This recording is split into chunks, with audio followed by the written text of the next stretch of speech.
Yes, it's great to be born inside the hive. The suffocating warmth makes you feel alive. A little pot where you can thrive. Now we're live from Zebulon 5. Make sure you have your Mukomax.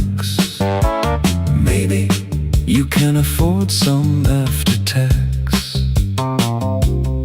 For chewy custard we do strive. And now we're live from Zebulon 5. We keep mining the slop to come out on top. The mines, they are deep, you get no sleep.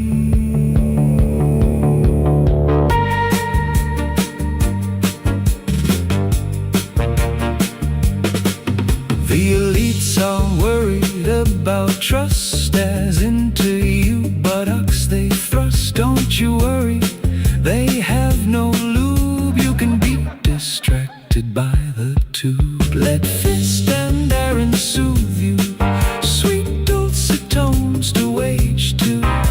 The laughter will help you thrive. We're live from Zebulon 5.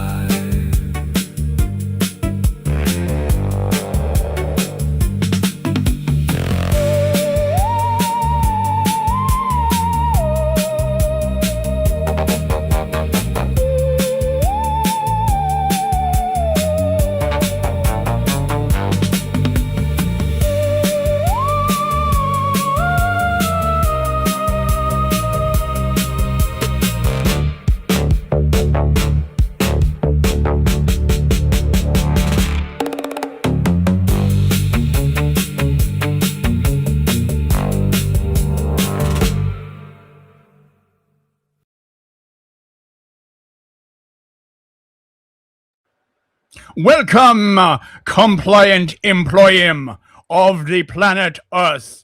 It is I, the great Zakwan, ruler of Zebulon 5, here to announce to you our new plan for world domination. Yes, everything you love and hold dear will be swept away from you to be replaced by Zebulon brands. You will toil in the slop mines willingly, gratefully. You will love your new masters. Our plans are far advanced, and here to explain some of the finer details is our Earth spokesman, Aaron.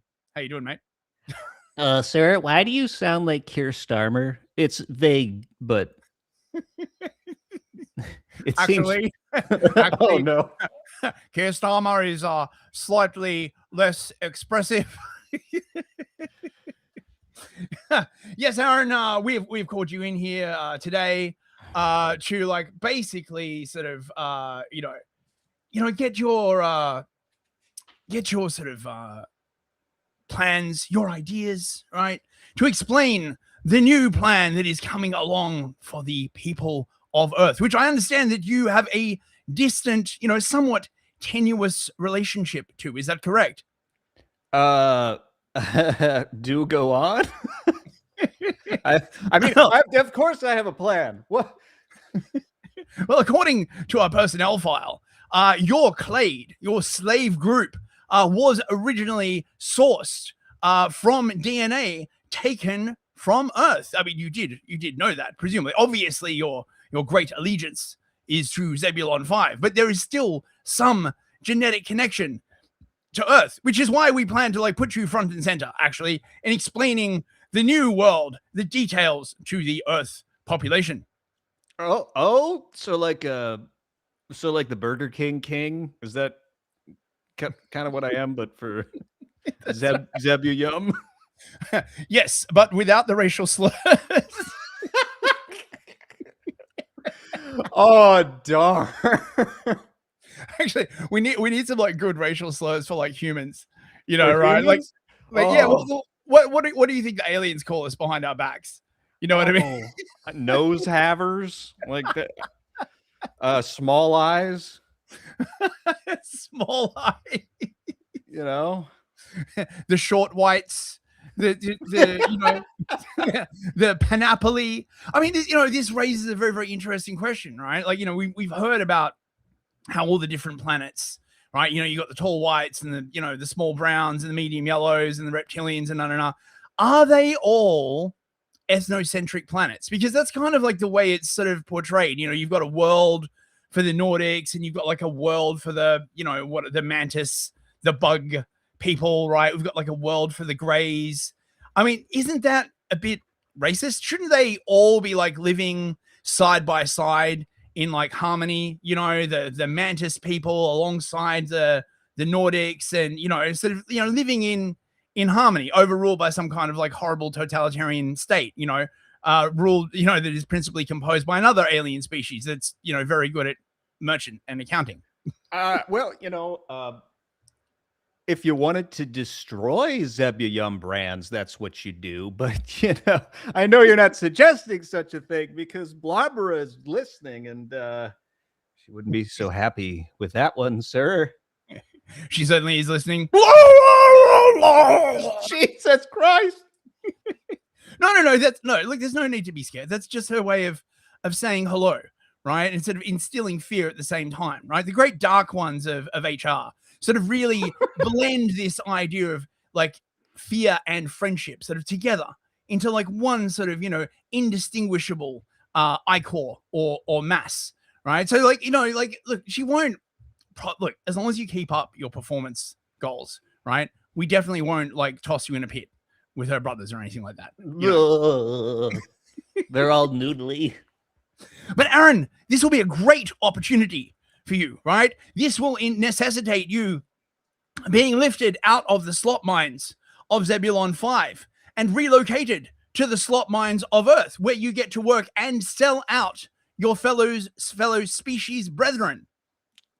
I love this job. There will be extra hot pockets. You'll get some Mucomax gold, mate. It wasn't enough for you to shackle my tentacles. Now you have to shackle my soul. Testicles, Aaron. We're supposed to shackle your testicles, not your tentacles. Did someone make a mistake on the encapsulation form? Yeah, we all have to replicate that. We need to punish the scriptwriter for this opening. How you doing, man? You all right? Oh, dude, when you were showing me what we were going to go through, I got to be honest. I got so freaking excited and also a little terrified. No spoilers. Excitified? like when you're about to like have sex with a really dangerous woman and you're like, you know, you're kind of turned on but also afraid at the same time, like that kind of feeling. It's something like that. Except it's not a crazy woman. It's a crazy government who is trying to convince us all that there are space aliens out there. We know that's just not true. Yeah, man, this shit, it's been all over my timeline, right? Like I can barely sort of go like a couple of minutes on Twitter without like, have you heard about the aliens? Like, oh, Fox News is like putting this shit out now. Like Fox News is basically becoming the History Channel, right? Yeah. Like, oh my God, it's so fucking weird. They're just like, the real story behind World War II, right? And Bigfoot and aliens. Oh God. I think they're gonna do it, man. Right? I mean, you know, like last week we were covering some of this as well, and then I started seeing all this shit on my timeline. Trump's talking about it, right? Obama's talking about it. Spielberg's got like a new film coming out that's like literally exactly the same thing. And so my sussy gland, right, is clenching and squirting and, you know, filling my body with what's the suspicion hormone? Sussitol? Oh, I don't know about that. I've never heard of a suspicion hormone, but I'm sure I have it. Suspicion hormone. I mean, mate, I didn't think they were gonna like go for it like so fast, but it looks like they are, man. They're totally gonna go for it. Well, you want to hear something funny though? Mm-hmm. It's like, if when you see it on Fox News being sent to the boomers' brains directly, you know it's real. Yeah. And isn't that a weird irony? Like it used to be, if it's on the news, it's not real. And now it's like it's on the news, so they're going to push it. They're going to try to make it real. They really are. They are really trying to squeeze the last drop of juice out of the boomers, aren't they? Right? It's just like they're on the way out, right? And like while you're lying in your hospital bed, hooked up to your oxygen. They're like that creature from Monsters Incorporated who gets the scream sucked out of him. That's like boomers sitting in the hospital watching Fox News. They're like, "Oh, please don't take it off," and you're like, "It'll save you," and they're like, "No, Shani, before I die, I'm just glad I was told that all my religious beliefs were fake and gay because aliens exist." Because the government said so on the important TV with the official man. Now, why would they lie, son? There's nothing special about humanity. We're just carbon atoms floating in the universe. And now I can go into the great nothingness. Aboard my pale blue dot forever. Into the black. Oh my God. The sun's gonna blow up, by the way. That's another one, is it? Yeah, the sun's gonna definitely blow up, and it's 1 trillion years from now. But if you tell a child that the golden smiling sun is going to explode and destroy everything they know, isn't that some form of I don't know, trauma programming? I feel like there's a lot of that around, quite frankly, right? Like, I mean, you know what critical pedagogy is, right? No, explain. Oh, mate. So critical pedagogy is this sort of educational technique where the communists, I think, birthed this idea where they realize, like, if you literally like traumatize the fuck out of children in the classroom, you can basically make them believe like whatever they want, whatever you want them to, right? And it's become like it really like picked up during BLM where they're like, they do like crazy stuff, like they'd segregate the class by like race and show them all this like slavery atrocity propaganda and all this kind of like stuff, and just fuck with their heads basically, right? And the thing is, man, I remember how influential Close Encounters of the what was the original one? Close Encounters, the Spielberg film, right? Yeah, Close Encounters of the Third Kind. Yeah, the third kind, right? How influential that, and E.T., right? I remember seeing E.T. as a kid, and it really affected me, right? Spielberg is in my opinion underappreciated by like how much social programming, right, he has contributed to the world. And he's back, bros, right, for another bite of the goy apple, Oh no. I'm afraid so. Right. Let's get into it. I got a stack of stuff for us. Please to donate through like Ko-Fi. If Ko-Fi doesn't work, you can use Venmo. I don't know why Ko-Fi doesn't seem to always like work. All donations gratefully appreciated for trauma beers, and of course paying for Aaron's pod, right? Because I mean it might be like small and depressing, but you've still got to pay rent to the central bank to have a pod of his status. So it'd be very, very, very helpful. Were you going to say the handle of the Venmo, because it's mine and I will keep every cent? It's actually in the pinned comment. Perfect. So I didn't know if you want to say it out loud for people who will be watching this later. That's a good idea. You can Venmo at CTC Memecast, or you can Ko-Fi at Newsfist, kofi.com/Newsfist. That's it. There you go. Roger. See, I thought you were supposed to be the business professional over here, but Mr. Slop Miner is in here being like, "Hey, Newsfist, why don't you promote yourself?" Yeah. Watching out for you, buddy. I am only a professional at shit posting on the internet, I'm afraid. That's why we like no other skills. Okay. I still can't get over this meme. I know we've used it before. Sorry, chat, but I just can't, like, you know. So there's been just weird stuff going around. Okay, this was even covered by the Daily Mail. CIA is searching for alien hybrids using 23andMe. Now you might think to yourself, right, loyal viewer, hey, you know, I would never fall for that. I would never submit a genetic sample to 23andMe. Well, if you've got boomer parents and they did, then you're shit out of luck because they've got your genome too. So I hope you're happy about that. You know, that's like totally awesome. I can believe that the CIA would be searching for. They know a significant number of Nordics have escaped the civilization they're living in and migrated to the United States. They're very white. They must be hunted down and exterminated at all costs. Anything but the Nordics. Apparently, they're settling in the Colorado Rockies. So I guess they like sort of woke progressivism and ski slopes.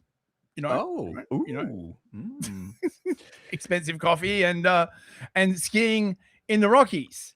But apparently they've already interbred with us, bros. Oh yes. Right? There's actually some very deep conspiracy lore here.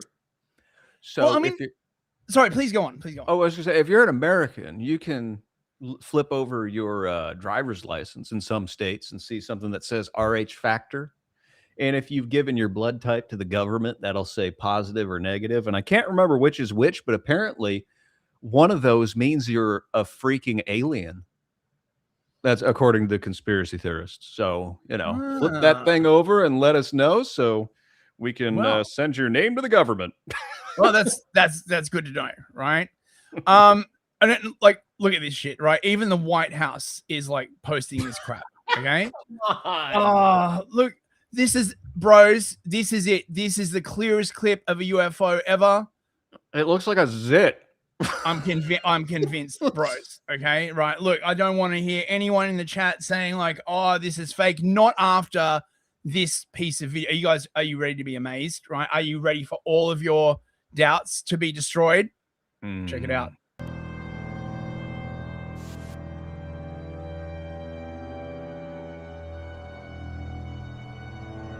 Wow.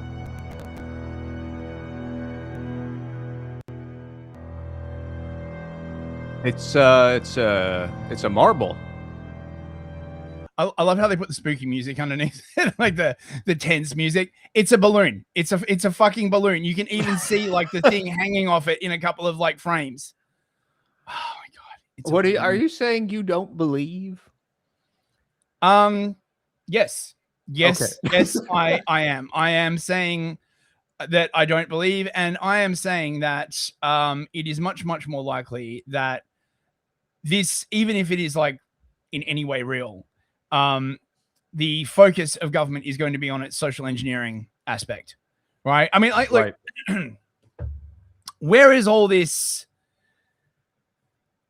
secret technology, right? We're supposed, like, you know, they're ushering us towards a utopia. We're going to like join the galactic UN. They're going to talk to us. Well, how do they talk to you? Oh, in the same way that you contact demons. Okay. So not like via like radio transmission or any shit like that. No. They don't have any of like that stuff, right? They can't hack into the internet and like send like an email to like millions of people or anything like that. Oh, no. They have to talk to you in exactly the same way that you talk to demons. I mean, okay, right? That sounds sussy to me, but you know, like, what do I know? What do you mean sussy? To me, that sounds totally legitimate. Let's do it. Let's screw around with things beyond our. What the heck? Is that the same video? It's the same video, bro. Look at that son of a bitch. Look at that. Look how fast it's going. Holy my god, because the camera is totally stationary, right? Oh. I mean, that is a stationary camera, because if the camera was moving, then there would be no, look at it go, bros. Look at it go. Whee! How big is it? Nobody knows. This is almost 5 minutes long. What the fuck? Oh yeah, man. I mean, look, spectacular. All right, and there's like another like something You know, we're like the debunkers of the early 2000s and the 90s. We're like, it's a frickin' weather balloon, buddy. But I'm afraid so. it is actually a weather balloon. It Right? it is. It actually it's a Boy Scouts balloon, apparently. Oh, Do you know what we shot down? Balloons. And the worst one, absolute worst one, was they shot down a balloon that had a tethered package on the bottom that had a transponder on it that was built, flown, and operated by a Boy Scout group that had circumnavigated the globe 8 times before we shot it down with a $500,000 missile. oh. Right. Awesome. Fantastic. You can imagine the response on the Hill when I briefed that. Now, on top of that, other balloons that would be seen, and this is to my point of these weapon systems aren't meant to characterize and understand these things. There was another balloon that was shot down, and the pilot described it as having potential stealth-like capabilities, and that they couldn't get a good lock on it. And the reason they couldn't do that is because it was a star-shaped Mylar balloon from Walmart. It said "Happy Birthday" on the side. We got a real nice close-up in the AIM missile before it blew up.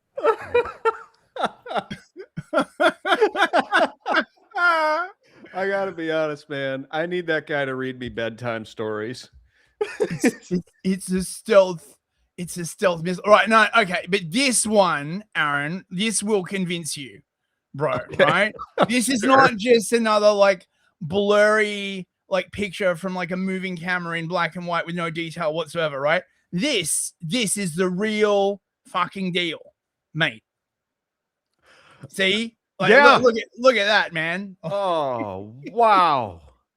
I feel so small. And like just looking at this, I can see now that they're right. And Jesus is not real and the devil is an illusion.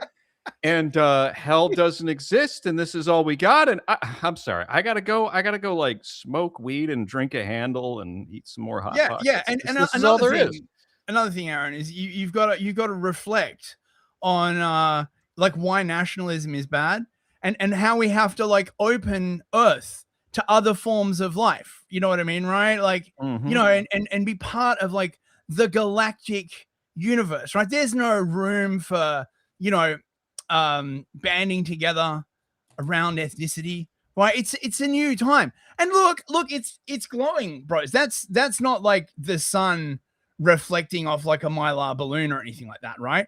It's glowing, bros. Like, look at the glowing.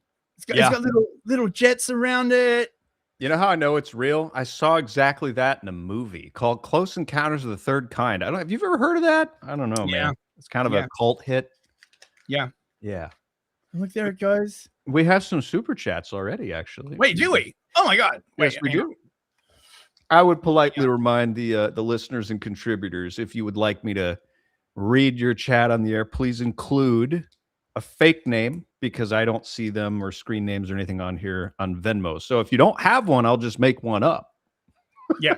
Don't dox people. No, it's not gonna happen. You know who you are, and we're very grateful. But if you send in one after this, just make sure to tell me your funny name, and I will read it for you. So first up, we have $5 from E.T. Yeah, E.T. What if aliens are culturally Earthlings, though? They have an Earth visa, so they're just as Earthling as the rest of us. That is a very prescient point. That's a freaking good one, right? I mean, if you got rid of all the humans on Earth and you replace them, right, with 6 foot tall walking mantids, right, as long as they had the right culture, nothing really would change. I think that one goes on. I got to open the app here. Oh, really? Oh, there's more? Yeah, so here we are. Let's see. They have an Earth visa, so they're just as Earthling as the rest of us. Bigot. Don't you know the term human is a colonial hangover? You know, I didn't know that. Wise super chat there. He is clearly a Goy Beam enjoyer. All right. Next up, we have Fed Nugent, who sends $5. Thank you very much. He says, "Hey guys, can we focus on more credible things like Bigfoot, Loch Ness, the Jersey Devil, or the female orgasm?" Yes, I want to orgasm. believe. The most elusive of creatures. I like to go hunting it in the forest at night. Actually, Oh boy, you guys are funny. Cryptids, huh? All right, that's it. No, that's it. That's all we got now. Okay, super chat's achieved. Okay, so so there's more of this. It's all over my Twitter feed, but my favorite one so far is this, bros. Okay, it's it's definitely no, hang on. No, the favorite one so far is this one. Okay, right? Okay. It's an angel, bros.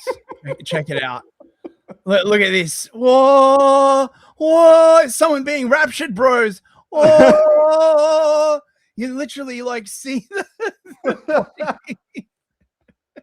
You've got to be kidding me, man. Through the sky. Yeah, it's a fucking stormtrooper balloon. Oh, look, it's got the elbow circled and everything, so you can tell it's fake. Yeah, or real. You know what? I reject this conclusion. I reject. There are giant stormtroopers in the sky, and they're not balloons. They're actually all angels are stormtroopers or something like that. Is that where they dispose all the old Star Wars films? They just like fly a cargo plane like over the sea and just dump them out and hope that no one fucking remembers them because they're terrible. Yeah. And and there's like this kind of crap going around as well.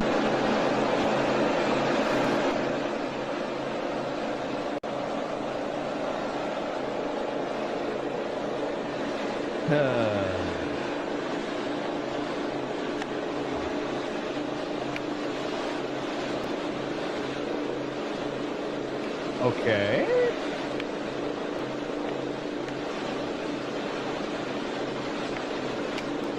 Now, is that meant to be an alien or is that meant to be the sun? I can't.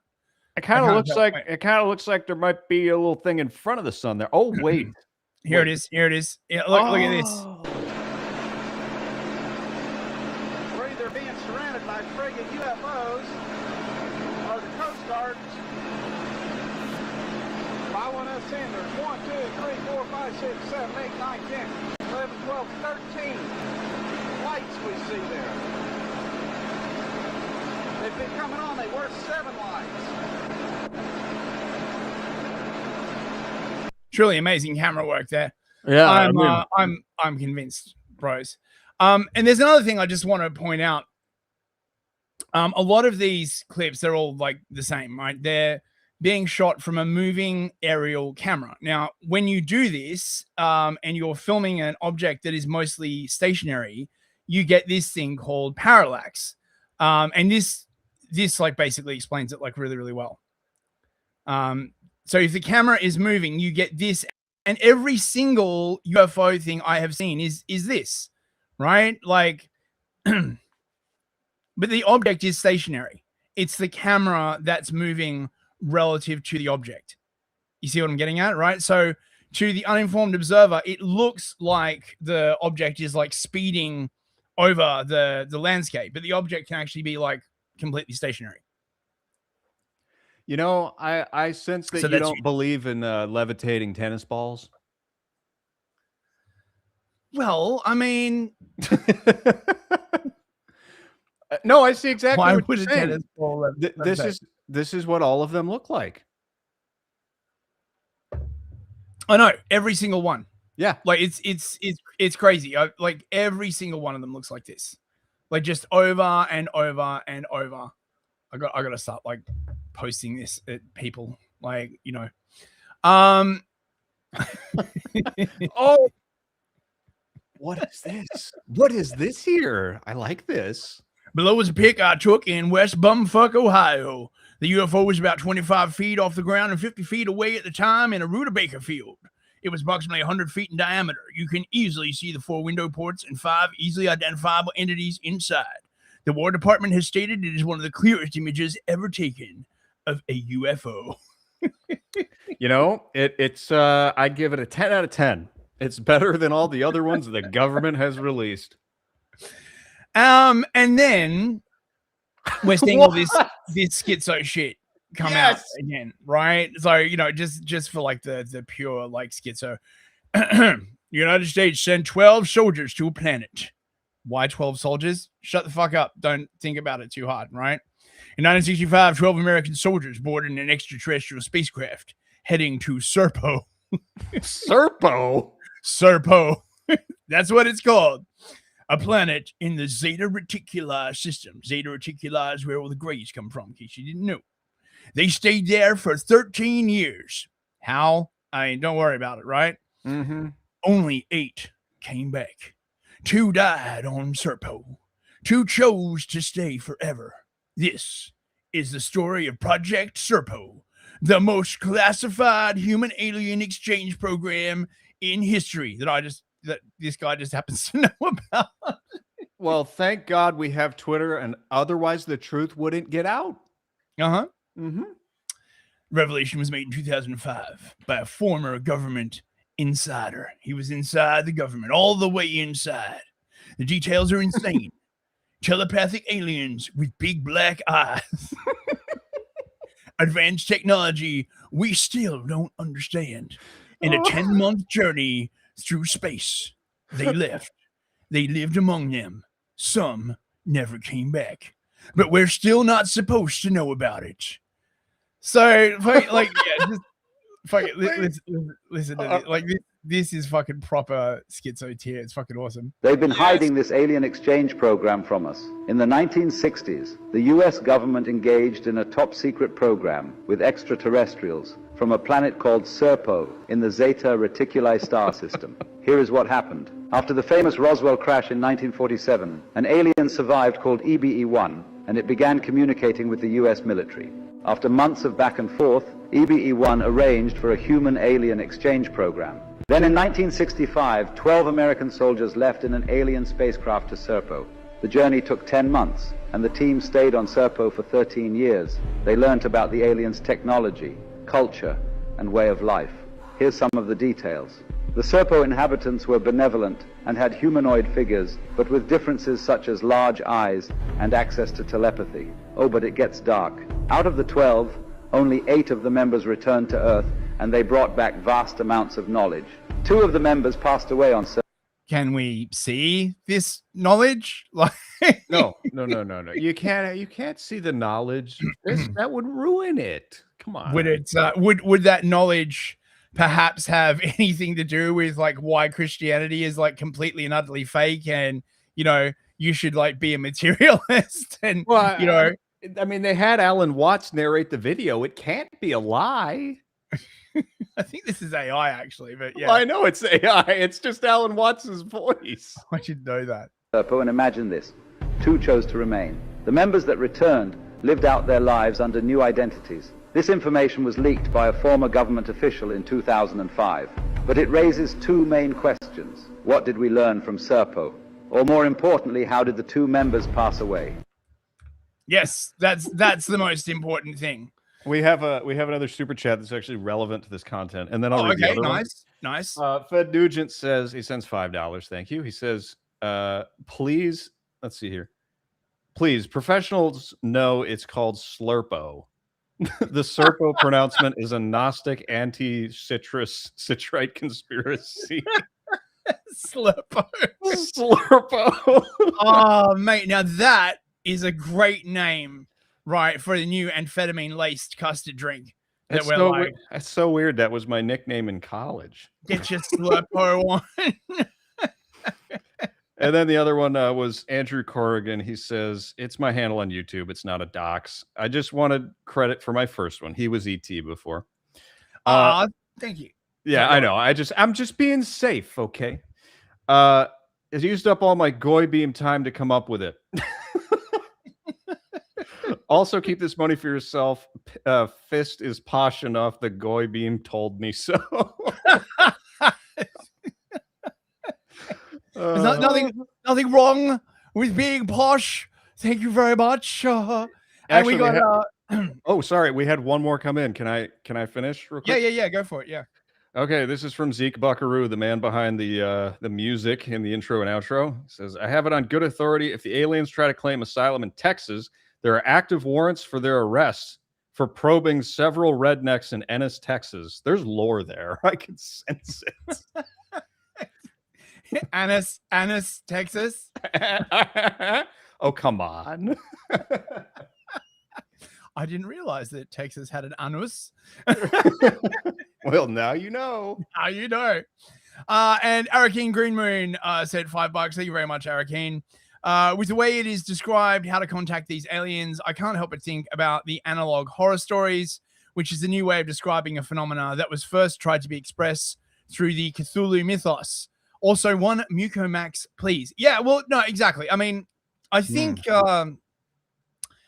that shit actually predates Lovecraft. Like it went through like a big revival during the 1890s. We have to do a stream on the 1890s. Oh yes, Aaron, right? Oh, like yes. that was a crazy decade, and nothing bad happened as a result of the like widespread normalization of the occult at all. Like never, right? Thank you, Arakeen, very very much. I think he's right too. By the way, it is a variation on that, or I mean, it's similar. I would say. Sorry, didn't mean to interrupt. Please carry on. All right. Now we also have, I mean, as usual, right? We have a bunch of these like people coming out, and they're like, breaking. I'm here to drop some proper government secrets. What about the other stuff? Oh, I can't talk about that. It's secret. So why can you talk about this? Right? Like this is the thing that again makes me suspicious, right? These people very rarely come out and talk about, oh, I don't know, like precise technical details of, right, like nuclear early warning systems or stuff like that. You know what I mean? Mm-hmm. So this guy, Lynn Buchanan, is the dude. Did you ever see that movie, The Men Who Stare at Goats? Yes. Great movie. So it's based on this guy, right? So he was like part of the CIA's loony team, right? When they were like, you know, started like fucking around with the occult, basically, and nothing bad happened as a result. Obviously. Yes. And here he is. He's been dug up from the grave to do the podcast circuit again. If we develop our psychic ability, we are going to be a power in the universe because we can see way into the future, anywhere in space. That's why our friends want us out there and our enemies don't want us off this planet. You have wait, hang on. I got a question. Yeah. So he's clearly talking about remote viewing. I think this guy was like adjacent to the Stargate program. Okay. If humans using remote viewing can already see anywhere in the universe, then what's the difference whether they're on this planet or another planet? I mean, isn't it all much of a muchness? Why would the enemies be like so concerned at confining humans to one planet? What is there better reception on Mars or something? Like, I know I just said you can literally see the entire universe, but on Mars, right, you can like it's way better visual fidelity. I don't fucking understand this. Experienced so much, both in the world of remote viewing. You are the inspiration for The Men Who Stared at Goats, an incredible George Clooney movie about a psychic spy stopping a goat's heart. So you must have had a very high clearance. Oh yeah, I had one of the highest clearances, not only for the remote viewing, but for other stuff that will never be talked about. Right. As opposed to this stuff, which will be constantly talked about. Okay. It's fine. Okay, right. And so this guy reckons you can peer into the future, right? Yes, it's called divination. It's also like banned. Like you're not supposed to do it because like it leads to bad outcome. Don't worry about it, right? Like, you know, it's fine. It's fine. Just talk to the things and like ask them questions. They're bound to be truthful. You remote viewed alien bases. The 4 major alien bases on the Earth, one in Mount Hayes, Alaska, Mount Zeal in Australia. Secret mountain near Bradshaw Ranch in Sedona, Arizona. Mount Inyangani is another alien base. Have you ever seen humans and aliens working side by side in a non-remote viewing capacity? Yeah, one of the, what they call the insectoids. Whoa. It was Whoa! Whoa! Bro, you saw an insectoid? Have you got any like photos or video or like any of their like alien technology you could show us? No, that's all classified. Fucking No, there's no evidence of this. We have one guy's word on a podcast and AI video and pictures of balloons flying around with what was it you called it? The parallax? yeah, effect? parallax. A Yeah. parallax. Hey Mhm. man, look, the aliens are clearly real. There's one down there on the screen right now. Holy shit, you're right. That's a freaking alien. I don't know how I didn't see it before. Of course, as well, Aaron, he, in a super secret disclosure only for this podcast, the 5th secret alien base, of course, is below your mum's house. I mean, I will say the aesthetics on that insectoid are excellent. You never see them in white, you know? Yeah, that's true. That's true. I mean, it looks very future-y, doesn't it? And they've got like computers, lab coats. It's the iPhone insectoid. Apple insectoid. Get yours today. Eye insect. sitting in a row of humans that were at the positions working some equipment. Whoa. You've seen a UFO inside a... That guy's mooish, isn't he? That guy?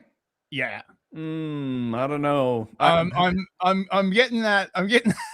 You getting that vibe? I am getting that vibe. Yes. hangar. That's where I came across this control panel, and that's when I said, hey, that's out of a UFO.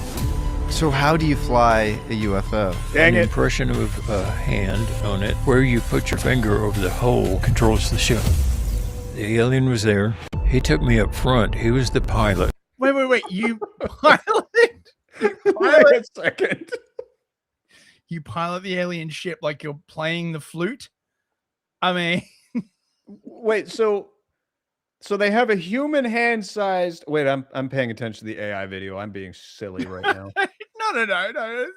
This is totally real, bro. Right? Oh my god. I like how stunned the one on the left looks. Like, holy shit! He's the chosen one. He has the hand. He is the That's the right size.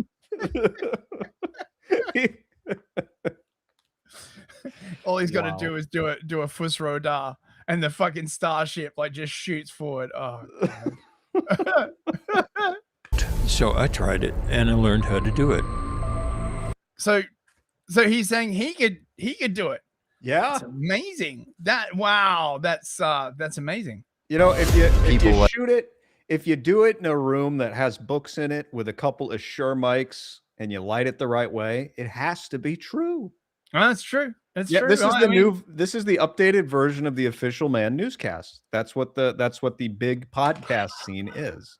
Yeah, I mean, I guess they have finally realized that like the old, sort of form of TV news, like only the boomers give a fuck about that, and they're on the way out. So we gotta, It's true. You want to hear something funny? I had a coworker the other day ask me if I listen to podcasts, and I just like, I really had to fight, and I was like, yeah, I like podcasts. He's like, well, what do you like? I'm like, I was like, space. I don't listen to space podcasts, but I couldn't think of anything else to say. I was like, space. Would saying that you listen to Joe Rogan like be like dangerous territory? Like, I don't think so. Not with that guy. He's cool, but like I was like, man, I'm so past Joe Rogan. Like, oh, it's funny. See, I think what he's trying to say, but he's too ashamed, is that inside the alien ship there's sort of like a piloting dildo, right? And you put your hand around it and you vigorously massage it. And that makes the spaceship go, right? It's it's like a living entity. It's I mean, clearly that's what's happening. Actually, once again, we have some input from Fed Nugent. Nice. Who sends $5. He says, yes, you fly the alien ship like playing the flute. Why do you think the planet is called Slurpo? Catch up.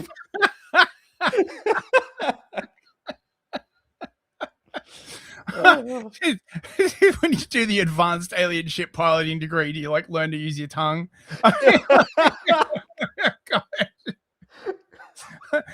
Don't be scared, little human. It's for science. It's just how many licks does it take to get to the center of the galaxy? 1, 2, 3 quadrillion?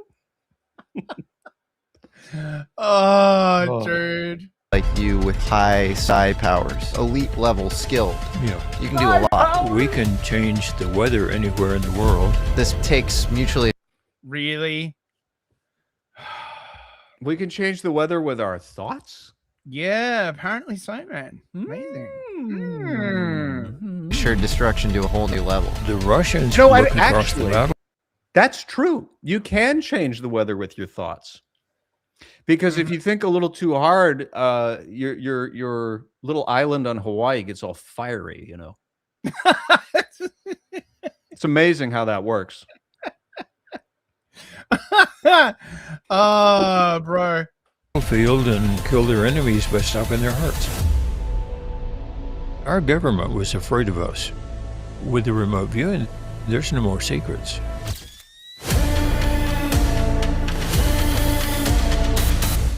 My biggest strength actually is accessing people mentally. Can you access me mentally right now? No. It's like, no. No. Can you demonstrate any of these amazing powers? So America has these incredible psychic warriors. And yet they're still like pretty crap at like doing war. I mean, like, do you think maybe the Iranians have their own psychic warriors, right? And this is the thing, you know, they're like, you know, facing each other across the Strait of Hormuz, being like, no.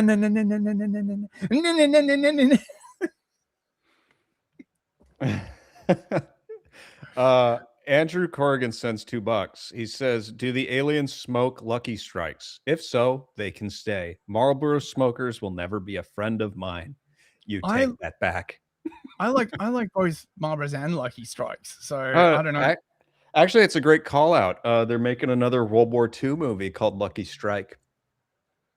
I like the filterless ones. Yeah, they're great. Like, you should. I'm not saying you should do it now, but at some point you should go watch that because, man, World War II movies, there's no interest in them anymore. Yeah. Yeah, but they called it Lucky Strike, and there isn't a single cigarette in the trailer. Oh. But cigarettes look so fucking cool on film. I know. Like, you know. Yeah. It's meme again. Now, sorry to recycle the memes like for 2 episodes, but right, like basically it's the same kind of like thing. Okay. So Steven Spielberg, Hive, has got a new film coming out called Disclosure Day. And they are obviously hoping that it will be as influential as Close Encounters of the Third Kind or possibly Poltergeist, which, like, you know, terrified, like, you know, millions of children. You know, Goyim children, obviously. The Jewish parents wouldn't let their kids watch that. So Barack was you know, he came to like see this glows. Fuck, this glows so hard. This is the first set Barack ever visited. Mm-hmm. Even though your daughter's a filmmaker, Malia. Yeah, right. So I feel bad I scooped Malia and he came on my schedule. She will never invite us to anything that she does. You know, she doesn't want us around her stuff, but he had a ball. Yeah, it was great. It was great. It was, of course, for my cast, it was a bit of a religious experience because in walks this iconic president who comes onto our set. That seems like to me, he's a lot friend. Of pressure. To me, he's a good friend. Of course, all of us. We know each other so well. But on the set, the kids didn't know Barack except from, you know, what he's done for the world and who he represents, and they were just absolutely. And I have a very extrovert. Wait, what exactly has Barack Obama like done for the world? I mean, I know he was black, and I know he was very enamored with like race communism, and he got a Nobel Peace Prize for being black. What did he do for the world exactly? Is this some secret mooish kind of like callback? I just Could be. I mean, there's so much wrong with this clip. First of all, Spielberg is looking a little bit like a woman now, like a really, I don't know if it's the turtleneck or the lip filler or whatever. He's just looking a bit feminine. Second of all, he said this was, he said he screwed Malia. I don't know if you caught that, which is super weird. He said he screwed Malia? Yeah. No. He did. No. It was early on. It was something about, failing to invite her on the show or something like that. Oh, right. So when you said he screwed Malia, I took you like literally. I was like, he's like admitting that. Listen, man, this is called revelation of the method. They have to tell you what they do. Then I'm sorry. Sorry, it was Hunter Biden who screwed Malia. Well, obviously, yes. The last thing I have to complain about on this is that she's drinking from a mug with a straw, which is a party foul. Stephanie Spielberger. We should have called her Slurp done for the world and who he represents, and they were just absolutely. And I have a very extroverted cast. You could hear a pin drop when he walked in. They didn't know what to say. Did they know he was coming ahead of time, or I didn't tell all of them. Oh. I told some of them, but not all of them. This is the first set Barack ever. Oh God, I hate this. So, you ready for the trailer, guys? Oh yes, let's do it, mate. This is just so psyopy. I can see you.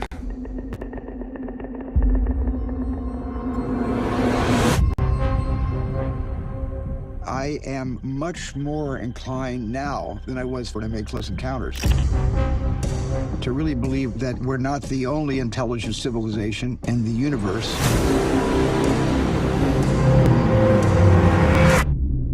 What did you steal? Secrets. People have a right to know the truth. This is a story about us. All of us. Good morning, Kansas City. Up against the most extraordinary event in human history. What's happening to me? She took the COVID vaccine? Yeah. Make sure to get your shot.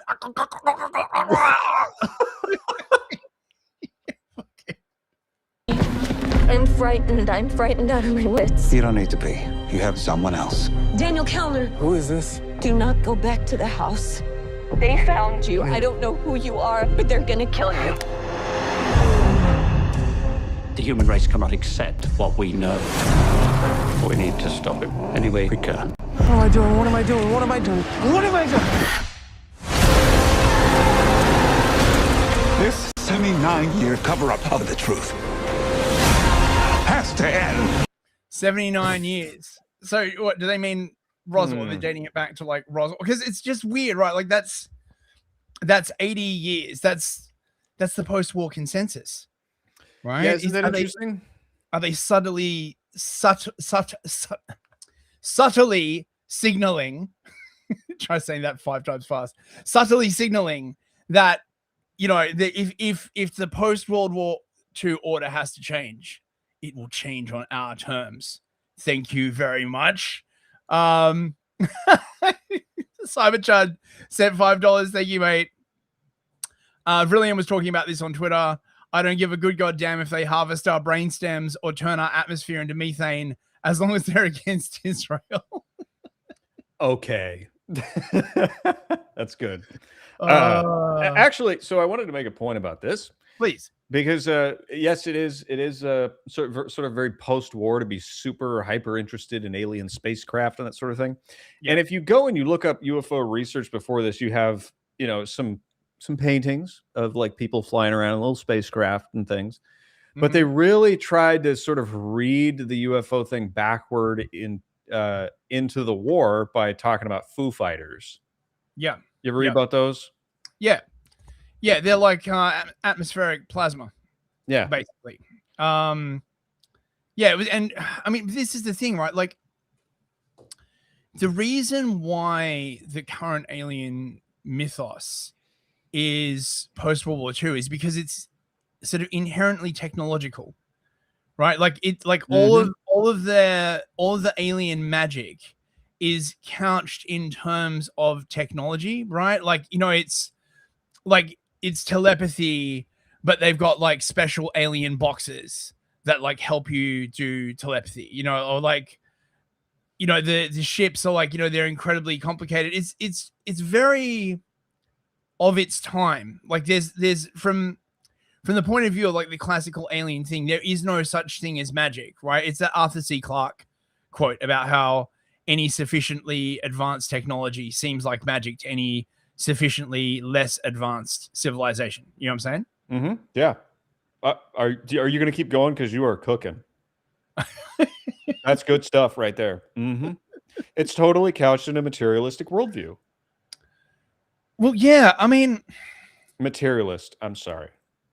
It's all about the tech, and then you know there's the other side of this, which is the remote viewing kind of research where it's like this inner verse, not outer verse kind of thing, right? Where some people went in and they became hippies, and some people went out and they became like, I don't know, like Elysium people or something like that. Does that make sense? What do you mean by Elysian people? Well, I mean Elysium people like the movie Elysium, where there's the bunch of people who live in space and have special technology, and that's their superpower. Right. Iron Man's another good picture of this. It's like he doesn't have any superpowers except he's a billionaire. But the other thing is everything's in his tech. I mean, it's interesting to think, like particularly in like the 50s, how there was like immediately after the post-war, right? And in the West, they're like, this is sort of like it was like a subtle nod to like the world we are advancing towards. You know what I mean, right? We're gonna have like flying cars, and every home will have a Frigidaire, and this is what we're striving towards. It's actually like very like close to the German National Socialist view of of advancement through technology and civilization, except the Americans sort of took it and made it like hyper commercialized. You know about like Futurama, right? Yeah. Like not the show, but like the actual thing in the World's Fair. No. Okay. So Futurama, the show, is named after this exhibition at the World's Fair in 1950 something. Hang on, wait. I'm looking it up. While you're looking it up, we got another one. And great! Excellent. It was from a minute ago, but I didn't want to interrupt you because you were just destroying my brain. It's another one from Andrew Corrigan. He sends $2. He says, "Wait, another World War II movie?" They put out that and another alien disclosure movie at the same time to make the aliens more believable, didn't they? Yeah. They seem to go hand in hand, don't they?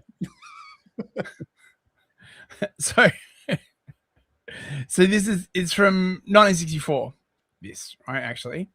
Now, for you younger people who've never heard of this, right? The World's Fair used to be this thing that every year, like a sort of major city would put on like a World's Fair and sort of showcase technology from like all around the world. And it was, it was quite the event.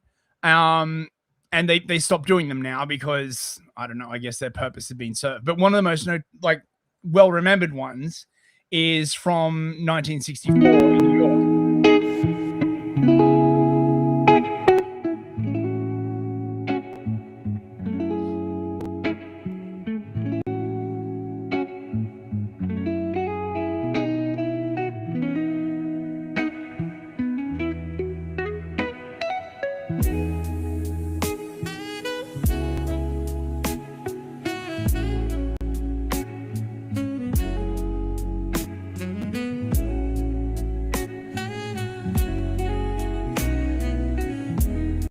Now this doesn't quite capture what I was trying to get at. Was this One the one of that had the smoking robot? I mean, it wouldn't surprise me. Here we go. Wait, hang on. Apparently, this is so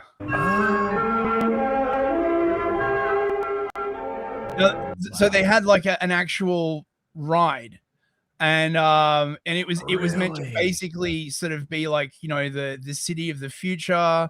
Here you can see it's like, you know, we're going to the moon and stuff. Bases of communication and supply. Islands of existence built to withstand the melting heat of the lunar day, the shattering cold of the lunar night. Men in space now monitor the Earth, while men on Earth are finding a whole new world of answers to the worldwide needs of man. And we could have had all of this, but instead we had to have ninjas instead. Well, you know, it's necessary. I mean, didn't it? Wait, actually, pull it back like 10 seconds. He said something in there that I think speaks to your point.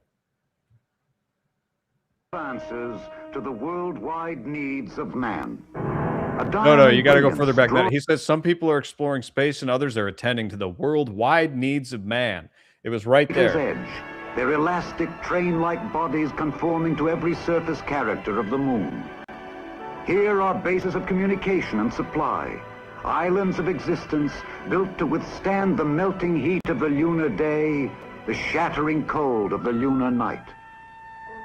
Men in space now monitor the Earth, while men on Earth are finding a whole new world of answers to the worldwide needs of man. There it is.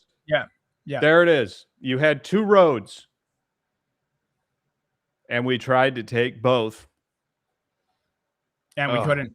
And it's impossible. Incredible. I mean, Look at that thing. Look at this drip, man. Dude. And in warmer seas are new realms of pleasure. A weekend, if you wish, at Hotel Atlantis in the Kingdom of the Sea. A holiday of thrills and of adventure, of radiant wonders in the... This was what people thought the future was going to be like. Man. And now we can't fill a pothole. Yep. Instead, you get endless wars, you know, mass migration, mobile phones, AI. Imagine, right, if at this thing they had actually put like what was really going to happen in the next 80 years. Everyone would have been fucking terrified. Yeah.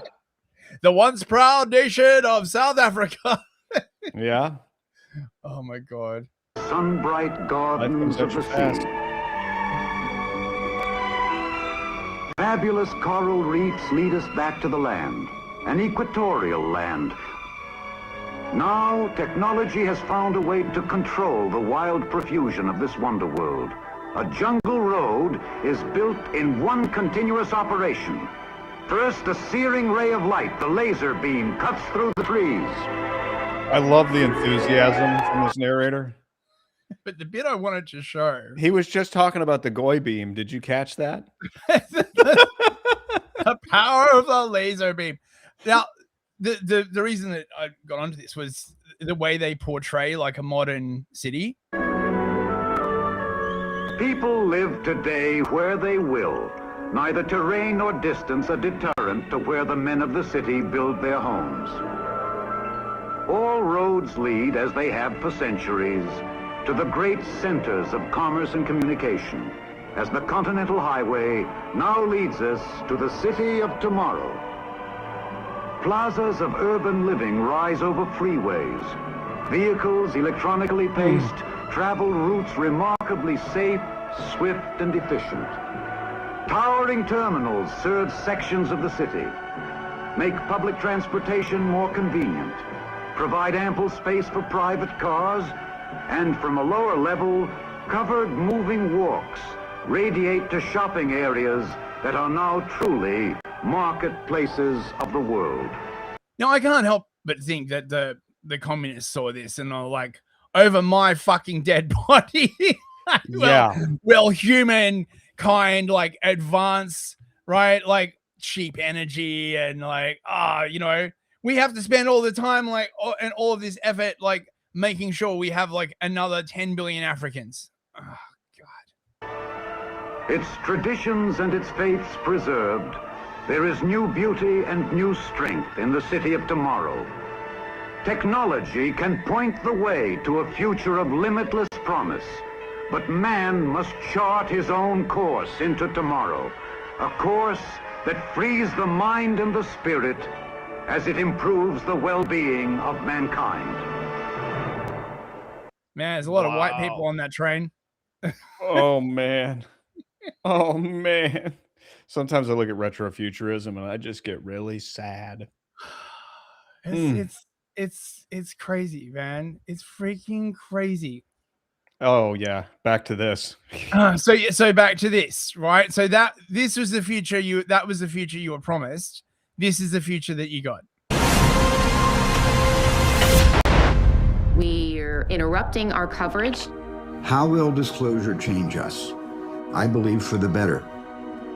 It will remind us of our capacity for empathy, and that there is something bigger out there than just ourselves.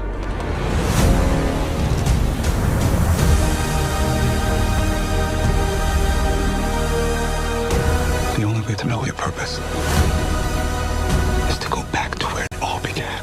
I know you.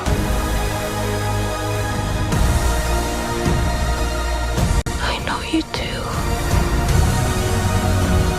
What happened to us? More creepy shit happening to children. That's definitely on point for Spielberg. Oh, for God's sake. I used to say to myself, wouldn't it be wonderful if all of this turned out to be true? I'm now thinking, wouldn't it be wonderful for people to know all of this is true?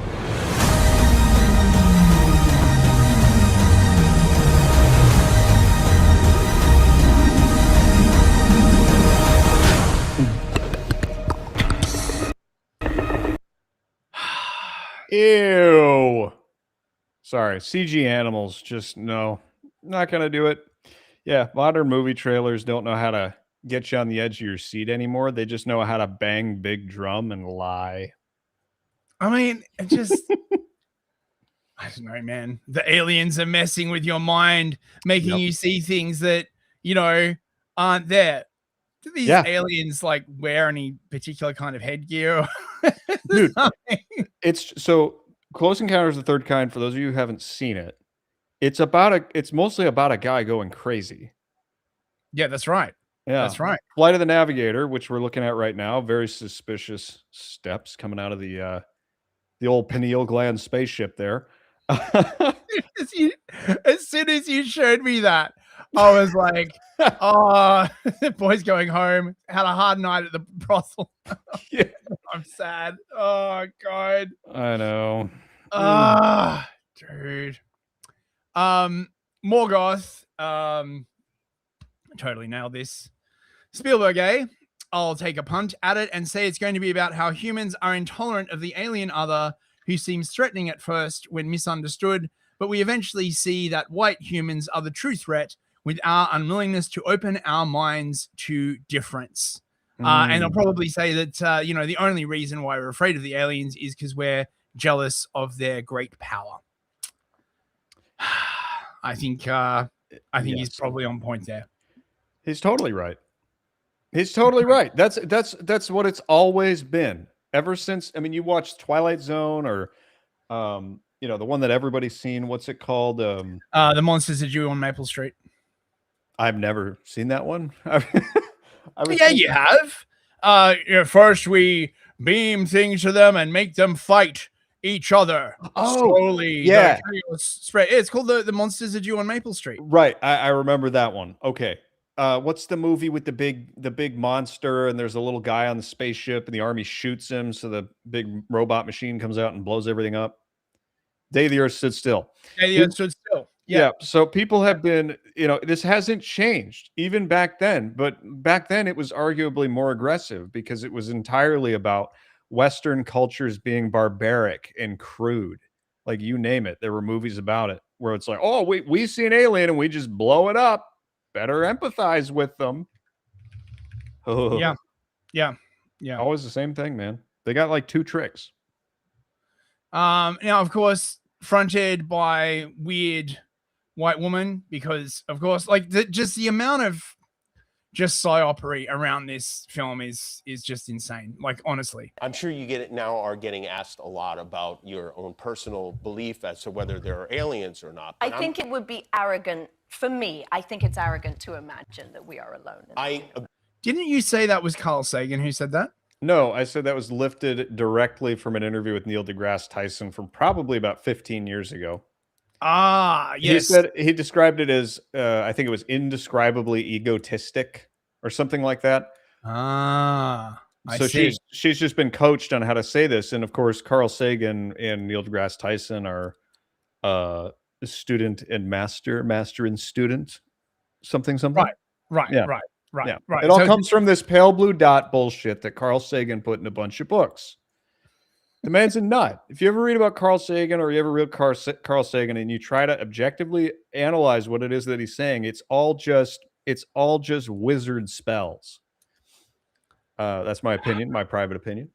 Wait, hang on. I gotta do an early live check. Please do. Carl Sagan. Yes. Carl Sagan is of the tribe. Okay, right. So you don't. It's indescribably arrogant to believe in Christianity. Yeah, indescribably arrogant. Agree completely with that. Now, as far as have they visited us, that's like a different thing. Yeah, but some people have had pretty amazing experiences. They have, yes. But some people have seen ghosts and stuff like that too. It's true. And some people have seen Bigfoot. True, but don't be afraid of what you don't know. Right. But I think that's very bad advice, right?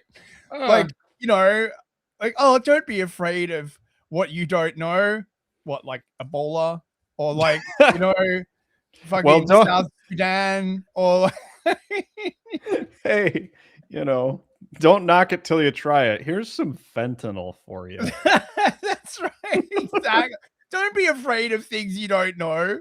Open-minded, I think, is the way to go. I think so. But the question is this. If we've had however many years, say 60, 70 years of presidents and the government deciding that this is information that we should not know. Yeah. Shouldn't we kind of go, oh, maybe we shouldn't know it? Like if Ronald Reagan and Barack Obama and George Bush and Donald Trump and Bill Clinton all said they shouldn't know this, I think maybe we shouldn't know it. But maybe it's about control, and maybe it's that they don't really know. Maybe that's what's scary. That could be. Wow, man, that's wow. so deep. Holy crap. Yes, a globalist mouthpiece, eye candy lady is out here being like, "Ooh, follow me, I'm the rebel." Are you kidding me? But look, I wouldn't want to accuse Steven Spielberg of like directly psyoping the population. Oh wait, here's a clip of him saying literally exactly that. Fuck me. But this movie is much more like the reality that we all experience today. I don't make a lot of contemporary movies about today. I've done a lot of period films. I've done Minority Report. Minority Report was great, to be fair, right? Like, I really like Minority Report.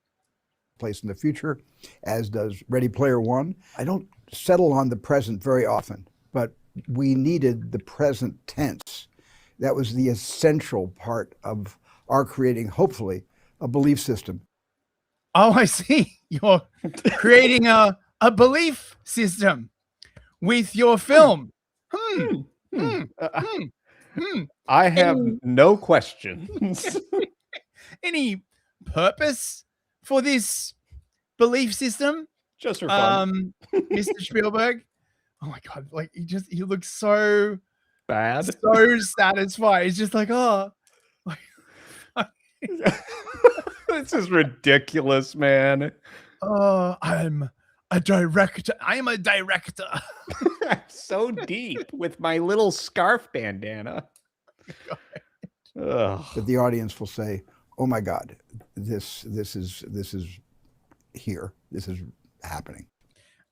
You notice how he kept messing his words up there, right? Like he Yeah. clearly wanted to just say this is real, Yeah. right? He's obviously thought, oh, that's a bit too much, even for me. It might get taken out of context. So he's like, you know, this is happening. Yeah. I mean, look at these guys. Look at these doofuses, man. These are men who somebody else dresses. Do you understand that? Like, they didn't put that on themselves. They stood in front of a paid professional who helped them choose their clothes for that day. Yeah. That's just so silly. I thought that this was Spielberg's black gay lover. Like the way his body language, but I think he's like one of the stars of the film. I don't know, but the body language is like very, very weird, right? When I was making Close Encounters, which is 50 years ago. Don't say that. 50 years ago is when we were filming, and it came out in 1977. So when I was making that film, I did a lot of research, and I was really got to the edge of really believing that something was happening in our skies that we weren't being told about.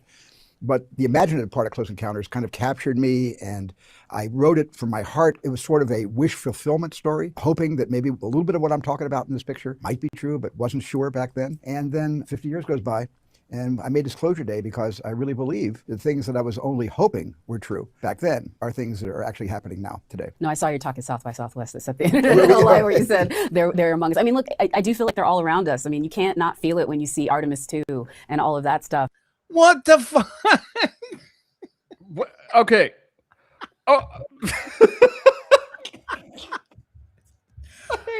Artemis 2, right? Where they put a bunch of woke people on a fucking thing and flung it around the moon. I mean, allegedly, I don't know. I've seen a lot of stuff that suggests like the whole thing was faked, right? It's like, oh, they're all around us. What, the aliens? They're all around us because we like,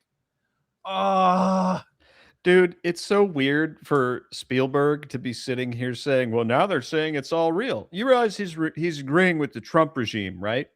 Like, when do they agree on things? Look at that. Perfect transition. Yeah. Speaking of Trump, man, you bang on the money there. Look at this. Even Trump is saying it. Okay. Now, call me, too sussy if you wish, right? But this kind of like unified messaging the timing of this is fucking really weird, right? I don't know whether it's like just they're trying to like distract people from like the coming famine, and like they're like, oh yes, actually I know we've got a war in the Middle East that we started and everything's very expensive, but when the aliens come, they will institute a perfect alien communism and nobody will have to work. And I mean, what the fuck, man? Bro. We're now releasing a lot of things having to do with space, It's people are very interested in it. It actually became the #1 topic. We're releasing a lot of information having to do with extraterrestrial things, and people are totally fascinated by it. It's amazing. I wasn't sure if they would enjoy it. It's literally trending #1. Can you believe it? So a lot of people out there are like it, but we're releasing all of that information. Yeah, Trump wasn't sure whether people would like it. Okay, right? Like, is that just bullshit, or is he literally like that out of touch? Like, has he ascended into boomerhood? Sati Sapiente, he looks sick or something. He does look sick, man. Like, he's not the Trumpstein that we used to know, mate.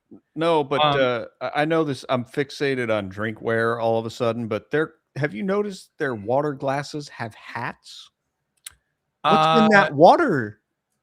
Yeah, no. It's so that people can't to keep like stuff out of the water and presumably low key stop people from like slipping stuff in. I mean, if I was being Netanyahu, I'd want something a bit more robust than a paper hat on my water, personally. Well, I thought the glasses might be like Israeli or something, so they have like, little hats on. They call it a sippa. A sippa. Kosher water, straight from Mount Zion itself. So look, Look at his hair. There's literally shit on Fox News. Like, look at this crap, right? Tell me I am crazy, right? This is all happening at exactly the same time in the sort of unified messaging that is usually reserved for like a war or some kind of like other event. Yeah. We are in possession of these crafts. What are we doing with them?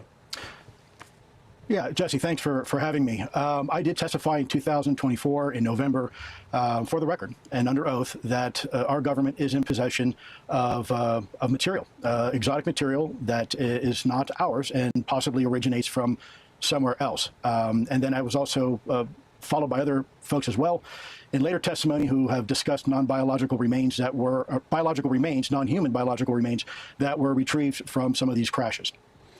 So when you, I guess, were speaking to these people that talked about non-human biological remains, what did they describe? Well, Jesse, to be honest with you, when I was at Pentagon and I was part of the Pentagon's UFO investigation team called ATIP, I was more of a nuts and bolts guy. We did have experts, scientists, and medical doctors that were looking into the biologic aspect. Isn't this all classified still? I mean, is this part of the declassification thing?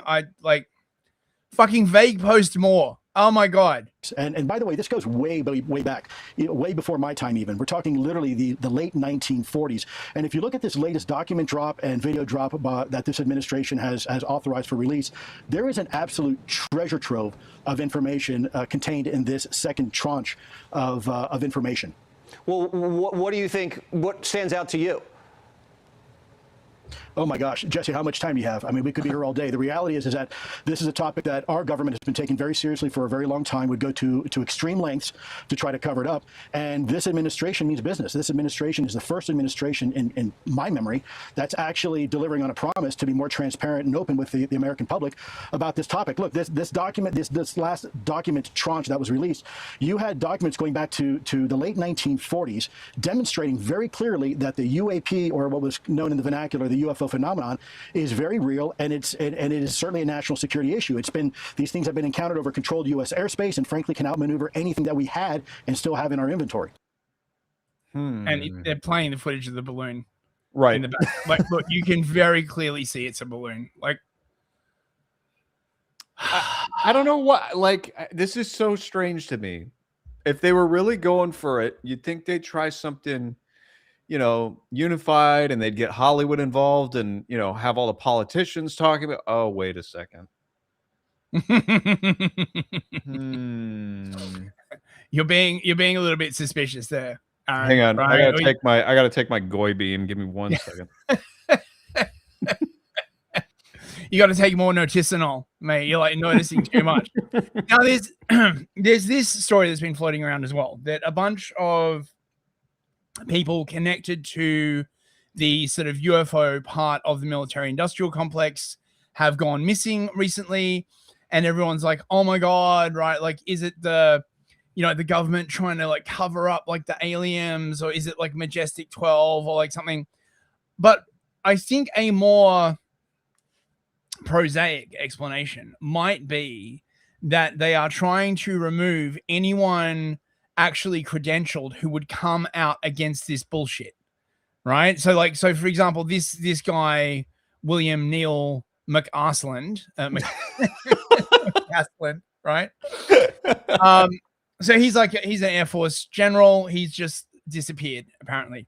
Now he would probably be the kind of person who would come out and say, "No, like this is all bullshit. It's just balloons. You guys are like, So this is what I mean, right? Is Blue Beam a go, right? Speaking of Project Blue Beam, I was doing a little bit of research. So most of this comes from a guy called Serge Monast. He wrote it's not really a book, it's more like a pamphlet, NASA's Project Blue Beam, okay? Which posits a plot to facilitate a totalitarian world government by destroying Abrahamic religions and replacing them with a new age belief system using futuristic NASA technology and involving a faked alien invasion or faked extraterrestrial encounter meant to deceive nations into uniting under a new world government. You don't say. You don't say, right? That doesn't sound... No. That couldn't possibly be... What a crazy person. We should report him to the government authorities. Serge Monast quite famously died of like a heart attack at 55. He was an active member of the Social Credit Party of Canada. I don't know what that is. He founded the International Free Press Agency, where he published most of his work on these themes, achieving some prominence with an interview on esotericist and ufologist Richard Glenn's TV show Esoterisme Experimental, in which he repeatedly warned his audience about the dangers of a world government. He was interviewed by Glenn a number of times. In 1995, he published his most detailed work, Les Protocoles de Toronto, modeled upon the protocols of Zion, based, wherein he said a Masonic group called 666 had for 20 years been gathering the world's most powerful to establish the New World Order and control the minds of individuals. By 95 and 96, Monast said he was being hunted by the police and authorities for involvement in, quote, networks of prohibited information. He had homeschooled his 2 children, who were then taken away and made wards of the state in September 96 so that they would receive a public education. He died of a heart attack in his home in December 1996 at age 51, the day after being arrested and spending a night in jail. His followers claim his death was suspicious, suggesting he was assassinated by psychotronic weapons to keep him from continuing his investigations, and that Jerry Fletcher, the Mel Gibson character in the 1997 film Conspiracy Theory, is modeled after him. Interesting. So, what was it that he was talking about? Let's get into this, shall we? Serge Monast's Project Bluebeam, NASA, also known as NASA's Project Bluebeam, is not a full-length book. Yes, it's a pamphlet. Yes. Detailed what he claimed was a secret NASA and United Nations-backed plan to use advanced holographic and electromagnetic technology to destroy existing religions, especially Christianity and Islam, implement a New Age religion with the Antichrist at its head, and establish a totalitarian one world government. Well, I mean, it's a good thing like nothing like that's happened in Canada. No, thank God. He called it and they stopped. Yeah. Monast framed the project as the foundational mechanism for the New World Order, arguing that without a universal New Age belief system, described as a Luciferian cult of man, the global dictatorship could not succeed. He claimed the plan originated in the early 1980s and had been refined with improvements in space hardware, satellites, and mind control research. The document warns of a satanic conspiracy involving the UN, NASA, and secret societies aimed at abolishing national identities, family structures, currencies, and individual freedoms in favor of centralized control, electronic cash, re-education camps, and population reduction. Sounds like it was fucking bang on the money. It's crazy how many of these conspiracy theorists come out and they get all of these details right, like exactly right. And they're, 30 years ahead of schedule at least. Crazy. Monast dedicated his work to exposing this hoax and urged readers to spread the information, pray, and prepare spiritually and practically. The core of the text outlines 4 distinct steps or phases designed to psychologically and technologically manipulate humanity into accepting the new religion and government. These steps build progressively using staged events, media preparation, for example, sci-fi films like 2001, Star Trek, Independence Day, and Jurassic Park, and fear to erode faith in traditional religions and national sovereignty. I mean, again, it's like maybe he's not targeting the exact individuals, but again, he's describing a problem that we're currently dealing with way in advance. You know, it's funny if you go and listen to Behold a Pale Horse or A Pale Horse, whatever it's called. Yeah. He's much the same way. He gets so much bang on, and it's crazy because the way it's written, it reads like a book from a previous world. And yet he's describing now in language that just sounds like it's from the era. It's crazy. Man, they were all right. They were correct. You know, they couldn't quite see how future technology was going to like evolve. That was sort of like the missing piece, because it's hard to like, you know, accurately predict technological development. But everything else was like just bang on the money. So step one was the breakdown. So this is the thing. Most people know Bluebeam from the idea of projecting like messianic events in the sky, right? So one of the things that he said is that they'd, you know, re-engineer like religious like figures in the sky. Apparently this was actually considered by NATO as well, right? Like as a psychological warfare thing. I can only imagine that it was probably like, you know, it's unpredictable. They'd probably have to do it on cloud cover. Like, how are they gonna, you know, no. Where would they put like the projector and stuff? So step one, the breakdown or reevaluation of all archaeological knowledge. Well, this has been underway for like a while. This initial phase uses engineered artificial earthquakes and other disasters at precise global locations to rediscover falsified archaeological artifacts or mysteries. These would be presented by scientists and media as proof that discredits the core doctrines of Christianity, Islam, and other faiths by revealing supposed misinterpretations of scriptures or historical fabrications. That sounds very mooish. And it sounds like it would work too. Yeah. The goal is psychological preparation, shaking believers' foundations worldwide, and priming populations to question their religions. Monast claimed this would be coordinated with ongoing cultural indoctrination via evolutionary theory and entertainment to make the public receptive. Okay. I mean, that's sort of basically happened. Yes. Step two, the Great Space Show. The gigantic holographic projections. This is what most people think about when you talk about Bluebeam, right? The most famous element, a massive coordinated space show using satellites to project three-dimensional optical holograms, laser projections, and sounds onto the Earth's sodium layer about 60 miles up or directly onto the sky. These images would appear regionally tailored, for example, a Christ-like figure in Christian areas, Muhammad in Muslim regions, Buddha or Krishna elsewhere, speaking in local languages and dialects via advanced computer systems fed with massive human physiological, linguistic, and cultural data. Fuck. Jeez. I mean, they could actually do that now. They could. Fuck. The figures would eventually merge into one universal entity, the Antichrist, who explains that scriptures have been misunderstood and reveals new truths.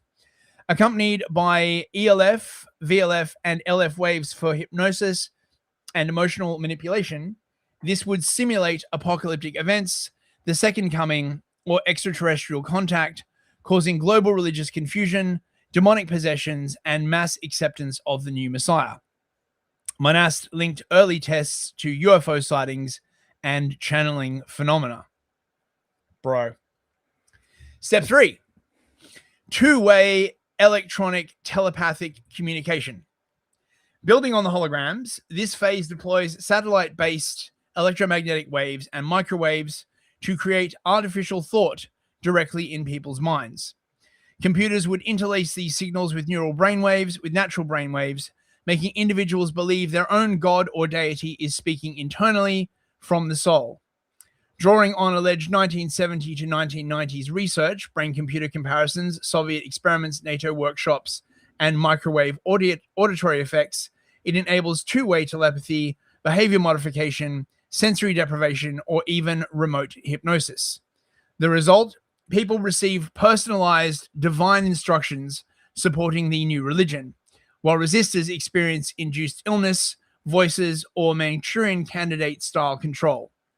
Monast cited specific tech like pulsed microwaves and directed energy weapons as tools for this diffuse artificial thought. Man, I gotta say that the comparison to the protocols is it's on point, because when you read the protocols, you're like, well, this is happening. And everyone goes, it's a forgery, or it's a fake, or it's something, all this stuff. It's like, that doesn't change the fact that it's accurate. Yeah. Like, we can look at Minority Report and glean something about reality from that, and it's a fictional movie.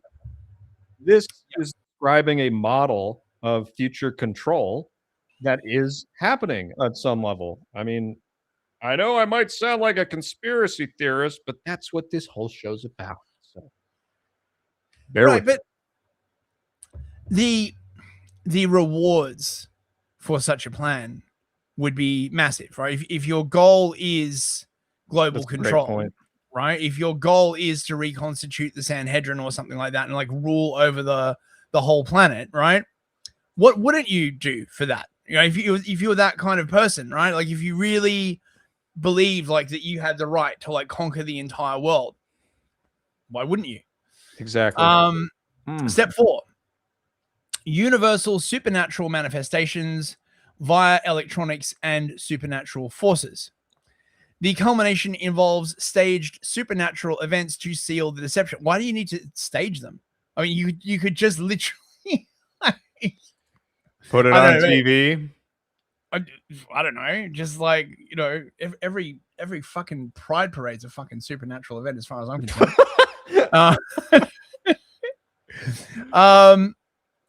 The culmination involves staged supernatural events to seal the deception, a fake alien invasion or multiple UFO attacks on major cities to provoke nuclear responses and force global disarmament under UN control, a simulated rapture using tractor beams or holograms to lift people, convincing Christians, I think you mean Protestants, that believers are being taken while leaving others to face demonic forces, electronic waves through cables, fibers, and devices, plus embedded microchips in everyday objects to induce global hallucinations, demonic apparitions, mass suicides, psychological breakdowns, and hysteria. But so he's talking about this in like a frequency thing where people would be so agitated by frequencies around them that they would drive themselves to this kind of destruction, so to speak.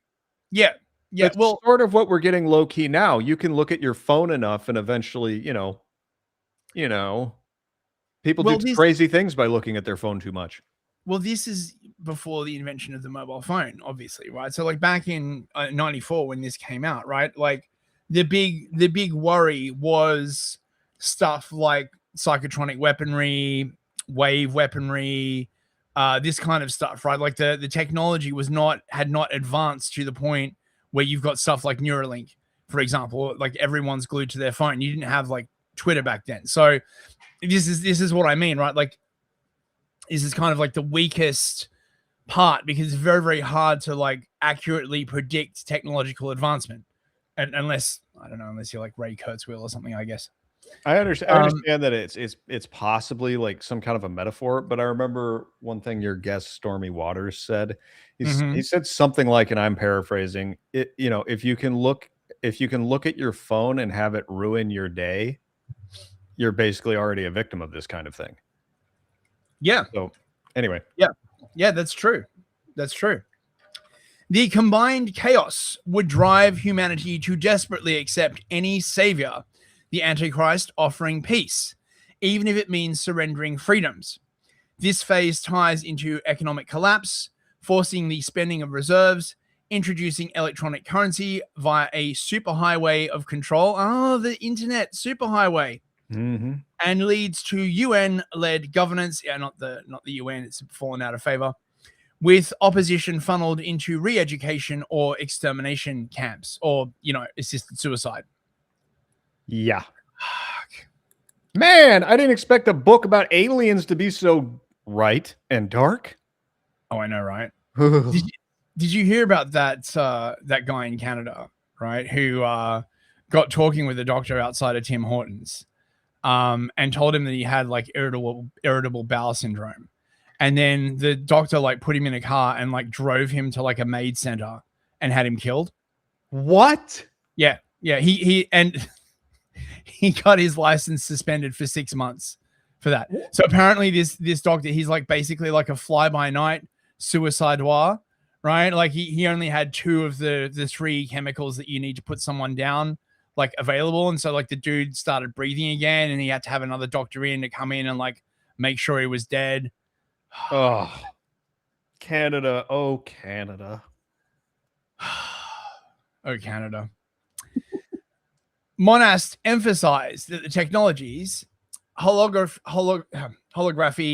satellites, mind control waves were already advanced by the 1990s, building on Star Wars SDI programs and prior experiments. He warned of parallel tactics like food vitamin controls, psychiatry as a weapon, and microchipping for total surveillance. The endgame, a Luciferian New Age religion under a one-world messiah with the UN as the vehicle for dictatorship. Now, I mean, of course, the sources were like anonymous. He and another journalist researching it died of sudden heart attacks in 1996, which some theorists attribute to foul play, although no evidence supports this.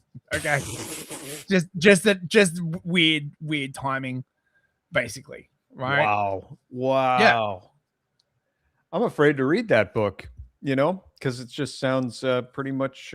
What do you have here? What is this? I mean, just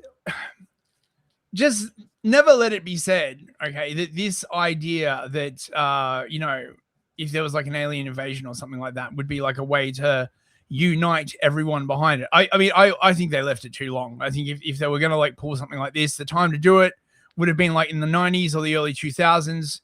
Shit has gone too far now. In our obsession with antagonisms of the moment, we often forget how much unites all the members of humanity. Perhaps we need some outside universal threat to make us recognize this common bound. I occasionally think how quickly our differences worldwide would vanish if we were facing an alien threat from outside this world. And yet, I ask you, is not an alien force already among us? What could be more alien to the universal aspirations of our peoples than war and the threat of war? I Wait. mean, I don't understand. He's going to go in a totally different direction there. Wait. Explain what you mean, and then I'll make my point.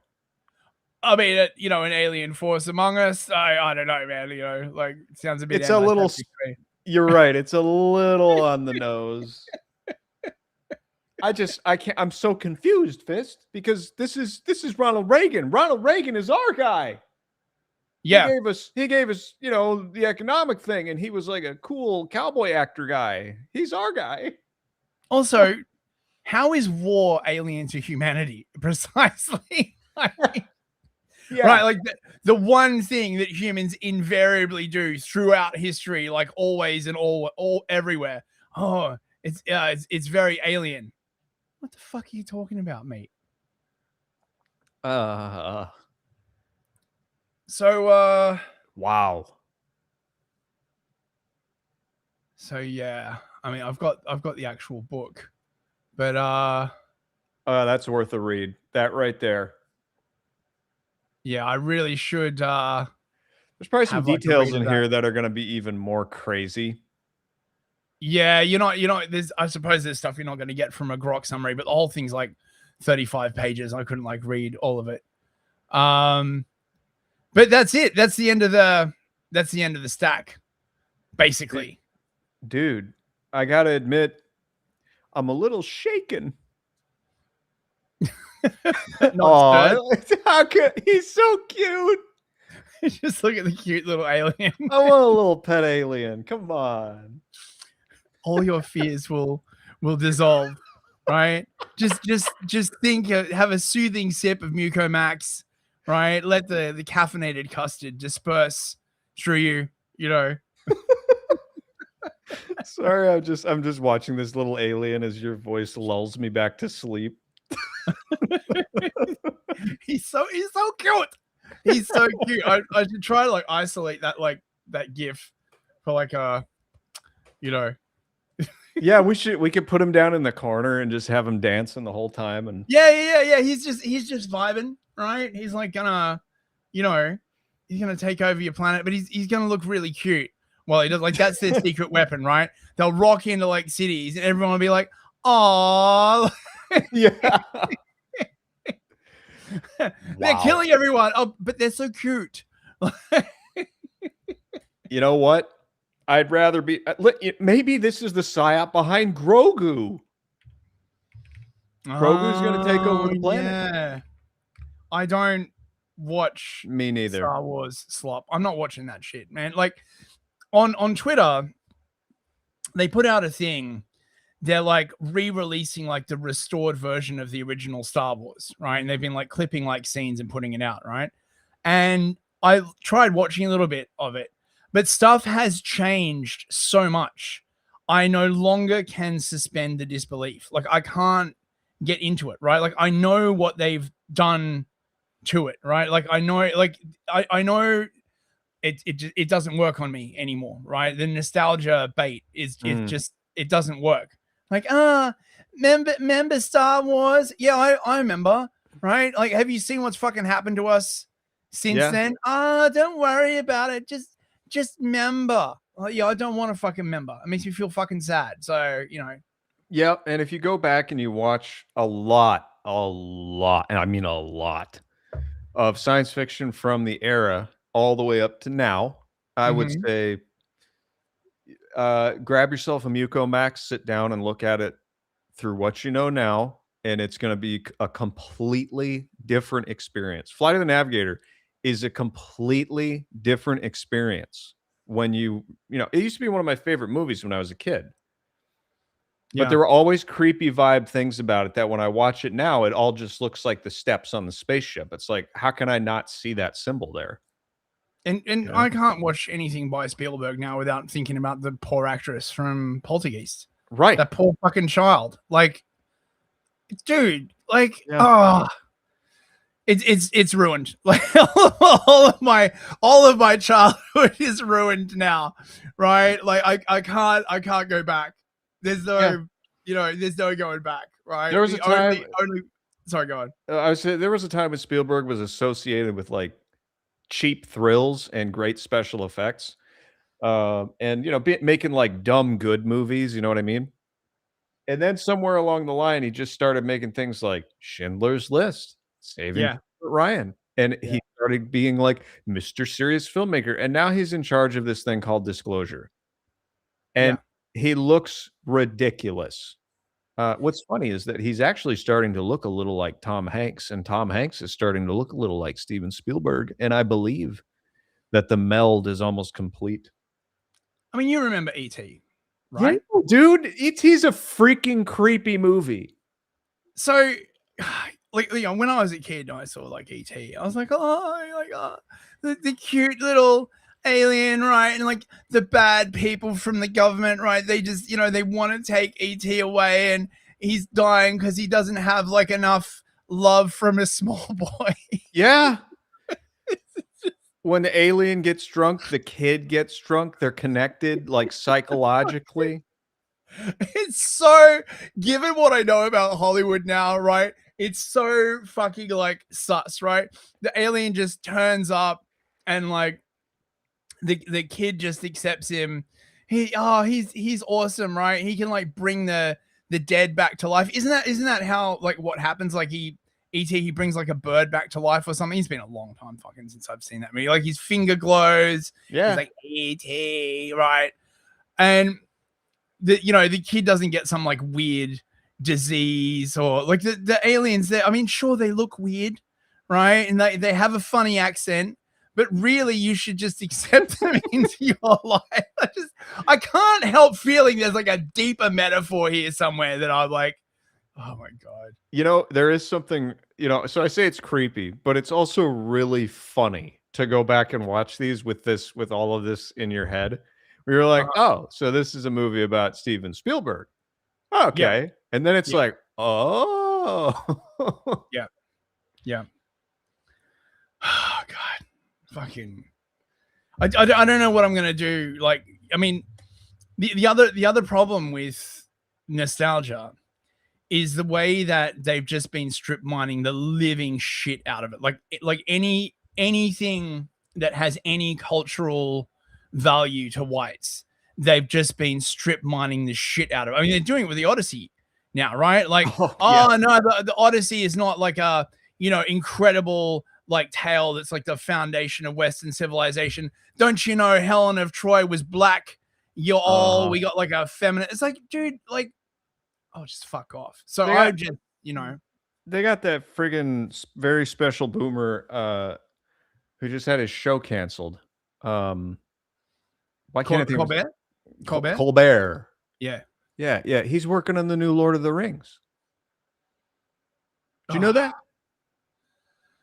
There was a clip going around of him on a Zoom call with Peter Jackson being like, well, you know, guess I'd better put my writing clothes on or whatever. Wait. He's actually doing it with Peter Jackson? Yes. Okay, well then I have some hope because Colbert is apparently an actual proper fan of Lord of the Rings, right? You know the Rings of Power, right? That atrocious thing that Amazon did. Did you ever see the people who actually directed that? No. 2 very, very gay moos. Like both like so gay and so mooish. And they're like, oh, we need like blacks and we need like this and we need to like, you know, we get strong independent womans and all of this like kind of like crap. Basically what happened was that Tolkien died and then the studios, right, of no particular ethnicity, obviously went to his family and offered them an obscene amount of money for the rights to, I think it was to the Silmarillion, right? Like not the rights to like the actual Lord of the Rings, like proper. I think Jackson still has those, right? Or Jackson still has the license for those, right? And they spun that into the Rings of Power plus privilege. So they're just shitting all over like white culture. I mean, do whites even have a culture? Yes, we do. And you are crapping all over it. We're sick of it. Anyway. Just look at the alien. Look at him. He's just been dancing the whole time. It's all good. Just look at the little alien. Maybe they'll like project like a cute little dancing alien in the sky. Everyone can look up and be like, oh, you know, they take you in for your like microchip injection, right? Mobile phones aren't sturdy enough, so they got to inject it like into the base of your skull. No, exactly. They're gonna shoot this little guy up in the sky. It's gonna take up the entire horizon for you, and they're just gonna play that Caramel Dancing song, and that's it. That is your future forever. Oh God. Anyway, that's the end of the show. Thank you so much for coming, everybody. Thank you to everyone who sip chatted. We'll be back next Thursday. I think I'm here next Thursday. Then I'm going to be away for a bit. We should try and like pre-record something for the punters. But the week after next will not be a live show. Do you enjoy the live show or do you prefer like the edited version? Chat. Anyway, thank you so much for coming, pros. It has been lovely. Final last words, Aaron? Yeah, watch my show, The Clowntown Chronicle, and Artie's streaming right after this, isn't he? Yes, Artie will be on his channel debating Atlas Thugged. Groiper versus whatever the hell Artie is. Groiper versus Spurger or something. It's probably going to be like quite spicy. So check that out and stuff. Yeah, thanks for coming, everyone. And do check out Aaron's show. It's a good time. I like to listen to it on when I go to the gym on Monday. It's good. All right. See you later, bros. Let's we've got the outro. Hang on, let me identify the outro. Where is it? Where is it? Okay. Good night, everyone.